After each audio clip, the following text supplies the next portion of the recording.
अस्सलामुअलैकुम dear friends, welcome to my YouTube channel food passion simply. आज मैं आपके साथ यहाँ शेयर कर रही हूँ आलमंड के साथ हॉट मिल्क केक की रेसिपी, जो कि बहुत ही मज़ेदार बनकर तैयार होने वाला है। सॉफ्ट एंड जूसी और बहुत ही मॉइस्ट केक बनकर ये रेडी हुआ था। और इंशाल्लाह हम इसको बग़ैर ओवन के बनाएंगे और इसका पूरा तरीका आप लोगों के साथ शेयर करूँगी, तो बने रहिएगा वीडियो में। और वीडियो अच्छी लगे तो लाइक शेयर एंड सब्सक्राइब करना मत भूलिएगा। बिस्मिल्लाहिर्रहमानिर्रहीम। यहाँ पर मैंने 4 अंडे लिए हैं, रूम टेम्परेचर पर हैं ये। और यहाँ पे मैं 200 ग्राम शुगर ऐड करूँगी। और मैं सारा जो रेसिपी है वो डिस्क्रिप्शन में भी ऐड कर दूँगी। बस यहाँ पर हमने इसको बीट करना है। ये काम आप हाथ से भी कर सकते हैं, इसमें कोई इशू नहीं है, रिज़ल्ट सेम होगा। वनीला एसेंस शामिल करेंगे। अच्छा, यहाँ मैं शेयर करती चलो, जिन लोगों के साथ पतीले में बेकिंग करते हुए इश्यूज़ आते हैं, उनका कलर नहीं आता, मैं उस पर भी इस वीडियो में आज आपको बताऊंगी कि वो क्या मसला होता है जिसकी वजह से कलर नहीं आता। अच्छा, जब अंडे मुकम्मल फ्लफ़ी हो जाए तो इस स्टेज पर हमने 90 ml के करीब जो है ऑयल शामिल किया है। बस उसको ज़्यादा आपने बीट नहीं करना है, बस थोड़ा सा मिक्स करना है बीटर चलाते हुए। ठीक है, इसके बाद हम इसके अंदर ड्राई इंग्रेडिएंट ऐड करेंगे। तो ड्राई इंग्रेडिएंट को हमने सबसे पहले जो है अलग से छान लेना है, जिसमें मैंने 200 ग्राम जो है मैदा लिया है।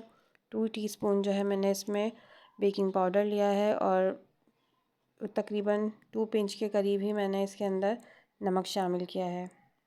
ये रेसिपी इंतहाई आसान है, आप इसको बग़ैर किसी हर्डल्स के इजीली बना सकते हैं। बस इसमें कोई टिप्स एंड ट्रिक नहीं है, बहुत आसानी से आप वीडियो को पूरा वॉच करें और जितने जितने इंग्रेडिएंट्स इसमें बताए गए हैं उसको सेम फॉलो करें। अब यहाँ जो हमने ड्राई इंग्रेडिएंट ऐड करते हैं वो कभी भी जो है आपने एक साथ नहीं ऐड करते, थोड़ा थोड़ा करके आप इसमें शामिल करें और हमेशा छान कर ऐड करें। ठीक है, बस इसको आपने कट एंड फोल्ड मेथड के ज़रिए आपने इसमें हल्के हाथ से फोल्ड करना है। बस ये हमारा अच्छा सा ड्राई इंग्रेडिएंट इसमें जितने भी मैदा वगैरह था सब वो मिक्स हो गया है।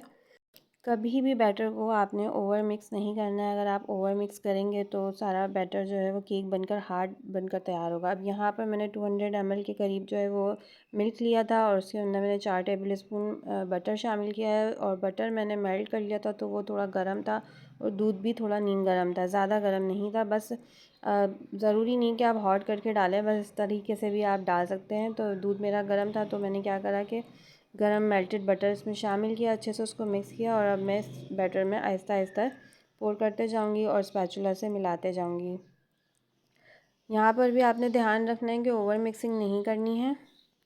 अच्छा, अब यहाँ पर हम आ जाते हैं एक अहम बात की तरफ। ये तो हम जितना भी बैटर है इसमें मिक्स कर देंगे।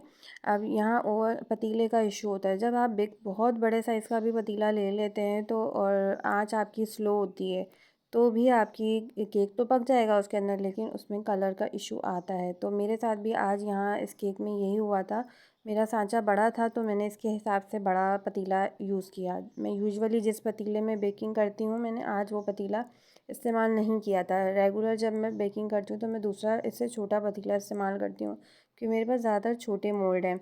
तो ये मैंने फ़र्स्ट टाइम सेकंड टाइम मैंने ये मोल्ड यूज़ किया था। ज़्यादातर मैं इसमें ब्राउनी बनाती थी तो इसमें कलर का इशू पता नहीं चलता था। अब यहाँ पर जब मैंने इस तरह का वाइट मिल्क केक बनाया तो कलर बहुत लाइट सा आया, आया ज़रूर लेकिन लाइट आया। बड़ी अहम गलती यहाँ करती हैं मेरी बहनें, बार बार खोल कर देखती हैं, जिसकी वजह से केक बैठ जाता है, उसका कलर भी नहीं आता। माशाल्लाह से केक बनकर तैयार हो गया था। अब जब भी कभी बेकिंग करें तो बहुत है बड़ा साइज़ का पतीला भी ना लें और बहुत छोटे साइज़ का पतीला भी ना लें। एक और बात मैं आपके साथ यहाँ शेयर करना चाहूँगी कि जब भी आप बेकिंग करें तो जो नीचे चूल्हे की आंच होती है, बाज़ दफ़ा हवा लगने की वजह से वो भी डिस्टर्ब हो रही होती है, तो आप उसका भी कोई जुगाड़ लगा लें, कोई ट्रे वगैरह पतीले के आड़ में खड़ा कर दें। तो मेरे साथ अभी ये इशू भी हुआ था कि हवा बहुत चल रही थी, विंडो से हवा आ रही थी, जिसकी वजह से आंच एक साइड पर लगी और दूसरी साइड पर नहीं लगी, जैसे कि आप वीडियो में देख सकते हैं।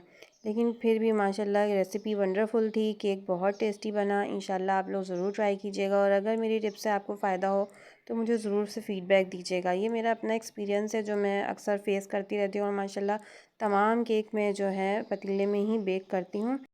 पतीले में ना केक बहुत अच्छे बन जाते हैं बनिस्बत इसकी कि आप ओवन में बनाओ, ओवन में थोड़े ड्राई हो जाते हैं मेरी नज़र में। चले, अब यहाँ पे आप सोच रहे होंगे कि आलमंड कितने कहाँ से आ गए, तो सादा रख दिया था। तो मैंने आलमंड जब 45 मिनट्स हो गए थे तो मैंने केक चेक किया था, तो तब मुझे याद आया कि मैंने आलमंड नहीं डाले, तो फिर मैंने ऊपर से आलमंड छिड़क दिए थे और इसको तकरीबन 1 घंटा लगा था तैयार होने में। Thanks for watching. अल्लाह हाफिज़।